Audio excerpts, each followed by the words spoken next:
Бул Ватсонвилл, биз азыр ушу Ватсонвиллдебиз да. Ушул деген Driscolls'тын штаб-квартирасы ушул жакта экен. Эң биринчи холодильник ушул жакта башталыптыр. Эң жумуштун баарын ушул жакта баштап. Булардын азыр орточо бир жылдык обороту 5-6 миллиард доллар. Бир жерде мына мондой эле кичинекей бул жактары товарный вид начарыраак болуп калган үчүн муну инспекциядан өтпөй калды да. Ягода почти бузулбайт экен. Ошол периоддо анткени кислород бар болгон кезде ал бузулат дейт. Кислород жок болсо, углекислый газ болсо, бул сактап берет дейт. Harvest дейт. Терилгендин датасы экен да, 22 ноябрда. Бул жакта тараза экен, бул жактан граммажды текшерет, тетиги атайын жаңы технология пайда болуптур. Ошол жака ягоданы салып туруп, канча сахар бар экен, бриксометр лазер менен текшерилет экен.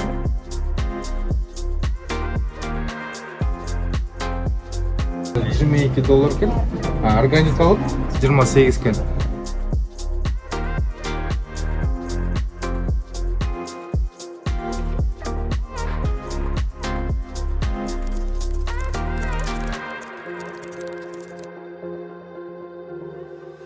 Биз мынакей кирерден мурун алгач регистрациядан өтүп, ошондой атайын өздөрүнүн кийимдерин кийип атабыз.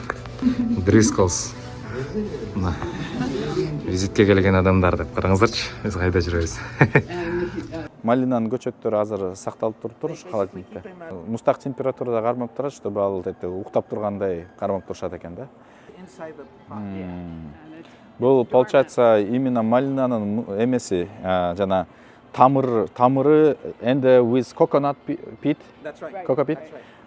кокосовый стружка менен, тамыры менен, анан узун эмеси менен, стебели менен булар отургузат, анан бат-бат урожай ала турган эме да. Бул холодильникте буларды сактаганын себеби дейт, эмне үчүн? Анткени булар пиковый урожайностьты ошо менен жылдыра берет дейт. Каалаган учурда, например, бизде бир моментте эле массовый урожай кирип калат атпайбы, там июльдарда бир эле кетет, а булар болсо ошо жыл бою ошонун баарын бир отургузуп, ушуларды бир айда алат, кийинкилерин отургузуп, бир ай кечирээк отургузуп, бир айдан кийин алат. Ушинтип улантып кете берген технологиясы бар экен. Мына көрүнөрү мондай эмеси менен өзүнүн чакасы менен деп койсок болот. Анан бул мисалы үчүн эме, анан алып туруп чыгаргандан кийин условно там 40-45 күндөн кийин биринчи түшүм берип баштайт. Биз күнүгө буяктан 250 миңден 300 миңге чейин коробка ягодаларды кабыл алабыз дейт. 27 миллион коробка бир жылда кабыл алышат экен. 27 миллион коробка деген 100 миң тонна деп болот да. 150ден 200 эмеге чейин, фурага чейин. 200 фура бир күндө. And that's during the peak, you know, you're talking about. Бул пиктин учурунда дейт. Майдын аягынан баштап сентябрга чейин ошондой объем чыгып турат экен. Driscolls'тын эң чоң бул аймактагы эң чоң холодильник болуп саналат экен. Буякта мындай 12 док деп коет экен. Бул 12 чоң комнаталар болуп калат да. Буякта 12, there 4 dogs. Буякта 4 эле экен. Тияк экспортко рассчитанный экен. Бул ички рынок. Мен түшүнө албай аткан нерсем мондай болот да. Бизде кечке алып келип, кечинде холодильникке киргизгенде товарлар бузулат да. Ошол дыйкандар канча убакыттын ичинде алып келиш керек, бул жерге холодильникке канча убакытта кириш керек? Ошондой бир стандарт бар бекен? Получается, таладан бияка чейин жарым саат болгондой болуш керек экен жеткизгендиги. Жакын. Анан, например, бул Ватсонвиллде Driscolls'тын өзүнүн бул Driscolls'тын менчиги, бияк андан тышкары дагы 3 ушул эле аймакта 3 башка булар менен контракт түзүлгөн холодильниктер бар экен. Алар ушу Ватсонвилл Driscolls менен Driscolls'тын заказдарын аткарат экен да. Андан тышкары дагы Салинаста, башка дагы бир шаарда ушундай чоң холодильниктер бар экен да. Бул ушул эле условно айыл өкмөттүн ичин мындай иштеп берген холодильник экен да.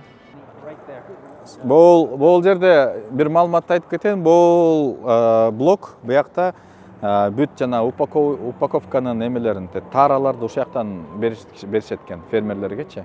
Фермерлер буяктан коробканы жана пластиковый контейнерлерди ушунун баарын ушул жактан алып кетишет экен. Фермер буяка келет экен, заказ калтырат экен. Мага мынча коробка керек, мынча эме пластиковый контейнер керек дейт. Анан ошону тияктан барып жүктөп алып кетип калат экен. Бул жакта тараза экен, бул жактан граммажды текшерет, тиги атайын жаңы технология пайда болуптур. Ошол жака ягоданы салып туруп, канча сахар бар экен, бриксометр лазер менен текшерилет экен да. Ар бир партия ошентип текшерилет, анан ошого баа берилет да. Ошол ар бир фермер тапшырып атканда ошол баа суммировать этип туруп, анан орточо фермердин да рейтинги түшүп калат экен да. Рейтинги жакшы болсо, ага көбүрөөк жакшыраак төлөйт. Рейтинги төмөн болсо, же аябай начар болуп калатса, аны уже иштешпей коет да. Размерин текшерип. Ошо менен размерди ченешет экен да. Жалпы жыйынтыктап айтсак, салмагы, чоңдугу жана даамы брикс и дефект барбы жокпу дегенде карап чыгышат экен. Малина экен. USDA organic. Бул Американын айыл чарба министрлигинин баягында мына USDA organic деп жазылып турат. Бул айыл чарба министрлиги. Бул 2,5 жылдан бери мондай наклейканы чаптап калышты дейт. Анткени бул наклейка аркылуу мына баркод бар. Бул 001 деген бул региондун аты экен, ушул аймактык экен, Ватсонвилл жак. Бул болсо фермердин уникальный өзүнүн номери экен да. Бул мына биякта Driscoll's Organic Raspberry дейт. 12 штук 6 унция болуп калат да, ошол булардын эмеси менен. Clam деген бул түрү, упаковканын түрү. Каякта өстүрүлгөн бул Калифорния, Америкада, категория 1. Driscoll'стын өзүнүн компаниянын адреси и мына бул жакта качан терилген деген, качан упаковка. So it's a date of packaging, right? Today, yes. Бул ошо упаковка качан болгон? Harvest date. Терилгендин датасы экен да, 22 ноябрда. Мына монтип таладан келет экен, көргүлө. It comes from the field. It's fresh. Мына таладан свежий келди дейт, жаңы эле. Азыр сезондун аяктап калды дейт, ошол үчүн эмеле талалардан ушундай кичинекей объемдордон келишет дейт. Бул коробкаларды карасаңар дейт, атайын перфорациялар көп жасалган дейт, тешиктери аргасы, мына аргасы жактарынан атайын жасалган. Анан пластиковый контейнердагы өзүнүкү тешиктери бар, үстүнөн дагы, астынан дагы. Анан бул жана холодильникке киргенде аякта атайын мындай шамал менен, күч менен аба берилип турат дейт, муздаткыч. Анан ошол 0 градус менен, орточо 0 градус менен ошонун баары сакталып турат экен. Контейнерлер заказ кылып атканда сразу бул жактан дагы бул наклейкаларды заказ кылып кетет экен да. Эмне үчүн бул маанилүү? Анткени ар бир кишинин өзүнүн уникальный коду бар да. Бул фермердики бар, анан дата биякта жазылат. Ошол үчүн именно мен бүгүн алып келем деп атканда бияктан алып кетет экен, анан таладан тияктан чаптап алып келет экен бияка. Чапталганды алып келет экен. This label himself, right? Yeah, himself. Мына карасаңар буякта мындай экен да, бул чоң наклейканы бул Driscoll's берет экен, кичинекей наклейканы булар өздөрү жазышат экен да. Бул кичинекей наклейка, мисалы үчүн кичинекей наклейка бул көрүнөр 2251, бияк монусу бирдей эле 428933 деген бул бирдей эле. Бирок бул 2251, 2250 0920 деп аткандар, бул скорее всего жанагы чогултуп аткан адамдардын уникальный номери, анан ошонун партиясы, коробканын номери да. Коробканын номери болуп атат, бул деген кишинин индивидуальный номер болуп калат да. Бул скорее всего болун баары бир киши териптир. Бул уже башка киши экен. Ооба. То есть булар ички эме. Анан жалпы моуну булар PTI деп коет экен. Produce Traceability Initiative деген расшифровка бар экен. Муну интернеттен да карап көрсөңөр болот дейт. Ушуну булар 2,5 жыл мурун киргизиптир Driscoll'стын ичинде. Бул продуктту кандай эмеси, каяка кетпесин, ар бир нерсени каяктан келди, кимден келди дегенди булар билиш үчүн отслеживание кылганга жардам берет экен. Сурадымда биякта баркод бар экен. Бул баркод боюнча негизги маалыматтарды алса болот экен. Бул QR код боюнча кошумча да маалыматты алса болот экен да. Бул касыл таладан, кандай сорт, эмне дегендерди ушул жактан дагы алса болот экен да. Бул жакта дагы болсо, бул менин оюмча бул баркод менен бул сан биргеликте бул үн аркылуу маалыматты айтып берет экен да. Кээ бир эмелерде ошону эметип койсо, текстти окубай эле үн менен айтып берет экен. 2,5 жыл мурун болсо, биякта жөн эле печатьти коюп кетишкен да. Бир печать региондуку, бир печать фермердики, Анан үчүнчү печать болсо дата. Ошол эле мурун 3 эле болчу экен. Азыр болсо 2,5 жылдан бери бул PTI системаны киргизип коюштур. Кээде проблема бар болуп атса, ана отзыв товара кылыш керек болуп калат. Ошол үчүн кимдин косягы, кимдин катасы болду дегенди билиш үчүн ушундай система киргизиш керек. Кассы фермердики депчи. Макдональдста бир проблема болуптур. Аларда эмеде бузулуп кеткен пиязды алып калыптыр да. Анан ошолдон кээ бир кишилер отравление болуп өлүп калыптыр. Анан ошондой учурлар болуп эметип атканда анан полностью отзыв кылыптыр да. Бүт пияздын баарын отзыв кылып туруп, анан ким андай пиязды алып келген дегенди аныктаганга ушундай система жардам берет экен да, ушундайчы. Ошо биякта негизи жана дагы Кристин чарбасында жүргөндө ал айтат, биякта сот системасы аябай катуу иштейт да. Ар бири өзүнүн укугун коргоп, эгерде жана иштеп атканда дагы бир жагын кесип алса же бирдеме болсо сразу эле бүт страховкасын баарын ишкер төлөп берет экен да. Анан эмне үчүн мен жана сурагам, эмне үчүн силер талаага киргизбейсиңер кишилерди? Сезон бүтүп атканда киргизип салбайсыңарбы, акча ошондо кача жазып албайсыңарбы? Килограммга төлөбөй, терип жегенге төлөп туруп койбойсуңар десем, ал айтат, биякта Калифорнияда регуляция ушунча жаман дейт, что киши келип туруп ичим ооруп калды, отравление болуп калдым десе, сотко берип салат дейт. Анан ал соттон тиги аяктан түшкөн акчадан 100 эсе көбүрөөк акча өндүрүп алат дейт да. Ошол үчүн биз лишний раз кишилерди киргизгенде анан алар менен соттошкубуз келбейт дейт. Биякта эмне болсо эле сразу сотко бере берет дейт да. Ошол үчүн мындай бул жактын системасы таптакыр башкачараак экен да. Карачы биякта өзүнчө эле гараж. Бияк аябай суук дейт. Бияк прекулинг деп коет экен ушул жерде.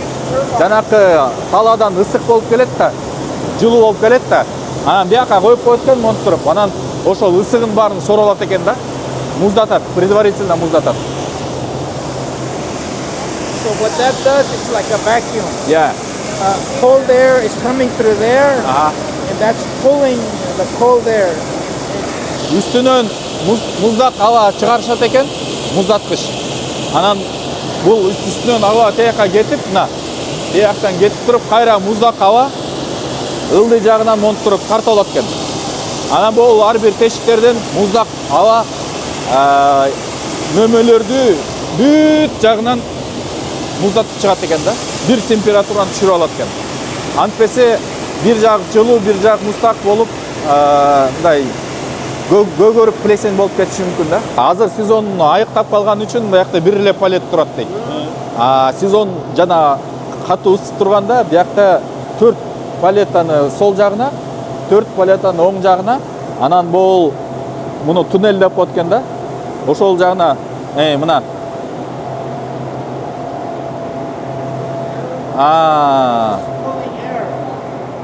мына бул жака бир палет линия 4 палетти коюп коет экен, бияка 4 палетти коет экен, анан мону жабат экен үстүнөн. Как коридор сыяктуу болуп калат экен да. Анан бүт жагынан болсо, муздак абаны үстүндө муздаткыч болот ба? Ошо муздаткыч абаны берет, үстүнөн муздак в любом случае ылдый чөт да, билесиз да, тиги ысык аба өйдө жакта, муздак аба. Анан ошо муздак аба бүт жанакы тешиктеринен алып туруп өтүп бияка кирип кетет экен. Максимально 8 палетти бир моментте муздатат экен да.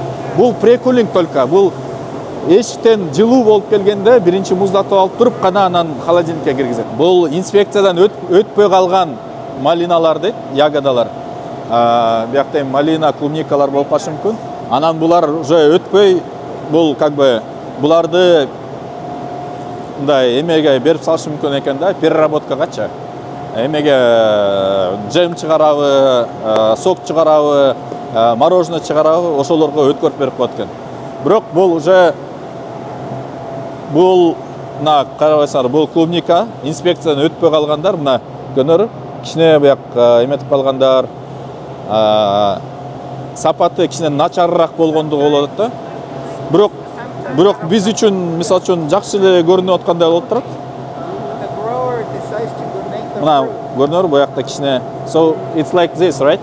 Yes. Yeah, that's a problem. Кичине товарный вид начарыраак. Мына элестетсеңер бул жакта бир жерде мына мондой эле кичинекей мына бул жактары товарный вид начарыраак болуп калган үчүн муну инспекциядан өтпөй калды да. Булар монтуп үстүнөн дагы астынан дагы карайт. Анан инспекциядан өтпөй калды. Болду буяка сортировка. Кээ бир фермерлер болсо айтат экен да, эгерде инспекциядан өтпөй калса, анда менден эме кылып, тиги благотворительностька, кайрымдуулукка берип салыла деп коет экен. Анан ак наклейканы чаптап коет экен. Тияктан предварительно охлаждение өткөндөн кийин бияка алып келинет экен. Бияк уже 0 градус. Мен оюмча жана 0 плюс 2 градус деген ушак болот да. Тияктан биринчи температураны түшүрүп салыш керек экен. То есть ал көпкө сакталбайт, муз болгонго жетишпей калат да. These are blueberries. Good blueberry. Бул голубика. Ушул жактан даяр дейт, жүктөп кеткенге, ошол жактан алып келет. Тиги жакта минус 2 деп атпайбы? Тоң калбайт беле? Аякта көп турбайт да. Ал предварительно температура, тиги плюсовой температурадан келип атат да. Например, ягоданын температурасы, өзүнүн ягоданын температурасы, например, плюс 20 градус. Аны резко түшүрүп салыш керек да. Канча саатта чү? Азыр болсо 45 минут Outside дейт. is cold. Анткени эртең эшикте суук дейт өзү элечи. Эшикте ысык болуп турганда 1,5 сааттан 2 саатка чейин ошол жакта кармалат дейт, прикулингде. Ошол ягоданын температурасын канча градуска чүрүп туруп анан бул жака 2 градустан эме жогорурак болбош керек экен. могулар азыр 2 градус менен турат экен да. Келет буяка, бул палеттен алып туруп буяка жүктөшөт экен. Бул жактан жүктөгөндө бул көрүп атасыңарды экөөнүчү. Бул прибор алып туруп коробкаларды кызат экен. Кызып туруп палета ылдый түшүп калат экен. Палетасы ылдый түшүп калат экен. Анан ошону болсо палета менен эмелердин ящиктердин ортосуна бул пленканы коюп коет экен да. Палет менен коробкалардын ортосуначы. Ошону салат экен. Андан кийин мондай эмеге үстүнөн алып туруп жабат экен. Плен мешок сыяктуу болупчу. Анан бул мешоктон тияктан мына бул жактан эмени кичинекей тешик жасалып туруп, тешиктен кислород бүт абаны сорулат экен, вакуум кылат экен. Вакуум кылып туруп, анан кайра углекислый газды берет экен. Углекислый газды бергенде дейт, срок хранения жакшы узарып калат дейт. Бул уже бузулбай калат дейт. Анан көпкө сакталып тура берет дейт. И все, анан ушундан кийин кетет эмеге погрузка, анан кайсы башка мамлекеттерге, алыс мамлекеттерге жете берет экен да. Бул именно доставканын учурунда сактап берет экен. То есть доставканын учурунда практически эме бузулбайт экен да, продукциячы. То есть, например, самолетко жөнөтөт, мун баары экспортко. Бул жак бул экспортко кете турган жагы да. То есть бул мондай палеттан алып туруп, салып туруп, мондай вакуум кылып туруп, кайра углекислый газды берип салганда, мисалы үчүн 3-4 күн самолет менен болобу, фура менен болобу, пока жетипкенче бул бузулуу процессти токтотуп салат экен да. Ягода почти бузулбайт экен. Ошол периодта анткени кислород бар болгон кезде ал бузулат дейт. Кислород жок болсо, углекислый газ болсо, бул сактап берет дейт. Кислород менен температура экөө биргеликте комбинациясы сактап бергенге, бузулбаганга шарт түзүп берет экен. Мигель сабакты өткөзүп берип атканда бизге айтып берип аткан, ар бир ягода же фрукт өзү углекислый газды чыгарат дейт. Ал дем алат да. Ошол углекислый газ канча көп чыкса, ошончо бат бузулат да. А булар жанакындай вакуум кылып туруп, ичине углекислый газ берип салганда, уже углекислый газ чыкпай калат дейт. Эмеденчи, ягода же фрукттанчы. Ошол процессти токтотуп салат экен да. Потому что уже бүт жагы эле углекислый газ алга эч жака чыга албай калат да. Ошондой экен.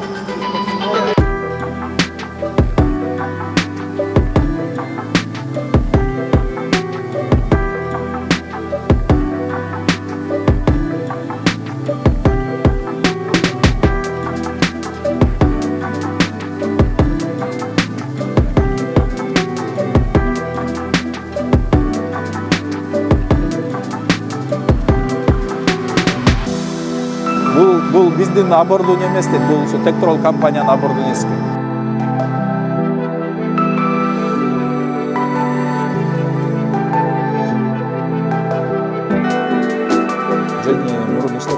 жылга чейин иштеген да. Анан ошол учурда 22 мамлекетте өстүрүшчү экен, анан 40 мамлекетке сатышчу экен Driscolls'ты. 22 мамлекетте өстүрчү экен, Ушундай өкүлчүлүктөрү бүт система коюлган да. Система. Бул жөн эле өстүрбөйт. Булар фермерлер өстүрөт, бирок бул бүт фермерге көчөттөрүн берет, өздөрүнүн ал башка эч ким сатылбайт. Өздөрүнүн көчөттөрү, өздөрүнүн стандарттары, өздөрүнүн коробкалары, өздөрүнүн бул бүт бияка көрүп кеткен баары ар бир мамлекетке коюп чыгат да. Вопрос времени. Driscoll'да биздин Кыргызстанга барат го дейм. Ошо бул айтып атпайбы, Driscoll's Кыргызстанга ачылса мен силерге келем деп атпайбы. Бул Watsonville, биз азыр ушу Watsonville'дебиз да. Ушул деген Driscolls'тын штаб-квартирасы ушул жакта экен. Бул жер эмес, бул жер эмелер, холодильниктер. Бирок ушул шаарда штаб-квартирасы Driscolls'та экен. Биз This was started right here. Yes. They started in this. This one. Driscolls'тын эң биринчи холодильник ушул жакта башталыптыр. Эң жумуштун баарын ушул жакта башталыптыр. Бул And then they айтады. built the big cooler, the big cooler, the 12 dog cooler. Булар ошол 12 док болгон, 12 чоң зал болгон эмени ушул жактан салышкан дейт. Анан бул өзү 8,5 жашында Мексикадан бияка көчүп келиптир. Ошондо эле уже Driscoll's биякта иштеп жүргөн дейт да. 60% Калифорнияда эмеге strawberries, right? Yes, that was the strawberry. Клубниканын эмеси азыр ошол тиги Мексикадан алып келинип аттыр да. Биякачы уже Мексикада дагы ягодный сектор аябай өнүгүп, уже Калифорниядан дагы ашып бараттыр да. А Калифорнияда биз билгендей только клубниканын объему 2 миллиард 800 миллион доллар болуп атат да. Бул только клубника, калган ягодалар санаган жокпуз. Maybe you. Негизи именно селекция боюнча Driscoll's менен UC Davis кандайдыр бир деңгээлде конкуренттер дейт да. Бирок ошол эле учурда университет мындай мамлекеттик болуп, мындай коомчулук үчүн анын максаты акча табуу эмес, коомчулук үчүн мындай кызмат кылуу болгондуктан Driscoll's алардын бүт разработкаларын колдонот дейт. А бирок Driscoll's өзүнүн разработкаларын эч кимге бербейт дейт да. В любом случае Driscoll's жана Strawberry Commission'га акча төлөйт, а Strawberry Commission болсо акчасын UC Davis'ке берет да.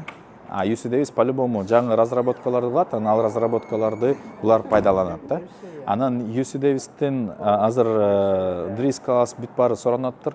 Уже дагы мындай айтат, молекулярный деңгээлдеги жаңы разработкаларды кылгыла депчи, то есть уже аябай айтат деген условно бир нанотехнологиялар деп койсок болот. Ошондой деңгээлге азыр кирүү боюнча UC Davis'тин максаттары бар экен.